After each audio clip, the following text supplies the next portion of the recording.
है, क्या कहेंगे आप? क्या अभी तक नोटिफिकेशन क्यों नहीं निकाल रहे, क्या मसला है?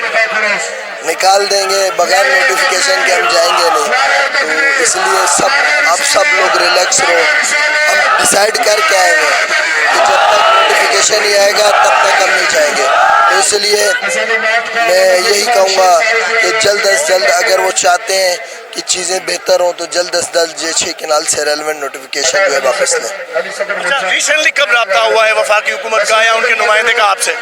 कल हुआ था, सही राब्ते में थे, जब मुझसे कहने लगे कि आप खैर सिगाली के तौर पे जो खड़ा था, मैंने कहा हम पाकिस्तान के साथ हैं और किसी में भी इतनी हिम्मत नहीं है कि पाकिस्तान की तरफ देखें, लेकिन हम अपने इशू पे बैठे हुए, आप हमें हमारा नोटिफिकेशन दे दें, ये कोई बड़ा इशू नहीं है, आप पाकिस्तान की खैर सगाली करें, हमें छोड़ दें, तो आप 6 कनाल से रेलेवेंट नोटिफिकेशन दें ताकि ये सब लोग खुशी खुशी घर जाए और ये लोग कल को इनके दिल्ली में मोहब्बत ही पाकिस्तान के लिए पैदा हो।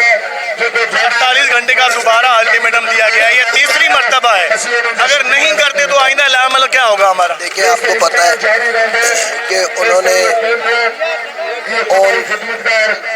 On media at international level उन्होंने कहा कि हमने ख़त्म कर दिया है, सही है, लेकिन इशू आ रहा है नोटिफिकेशन में, प्रोग्रेस तो आ रही है, जीरो पे तो नहीं खड़े।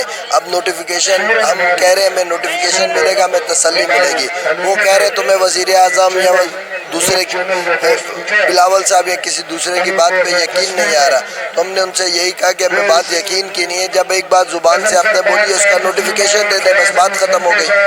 अच्छा, पीपी का आज जलसा है, इसमें शिरकत ना करने का फैसला हुआ था, क्या रीजन है, क्यों शिरकत नहीं कर रहे? उसमें कॉर्पोरेट फार्मिंग हमारा रीज़न है, क्योंकि सिंध गवर्नमेंट जो उनसे कॉर्पोरेट फार्मिंग के नाम पे बहुत सारी जो ज़मीन है वो अलाट कर रही है, तो हमारा ये कहना है कि सिंध की ज़मीन की बंदरबांट नहीं की जाए। 8 दिन से आप यहाँ पे हैं, क्या मोहब्बत मिली है, क्या कहेंगे इस मोहब्बत को? बहुत सारा प्यार मिला है, अल्लाह ताला सबको खुश रखे और मैं हमेशा ताबेदार हूँ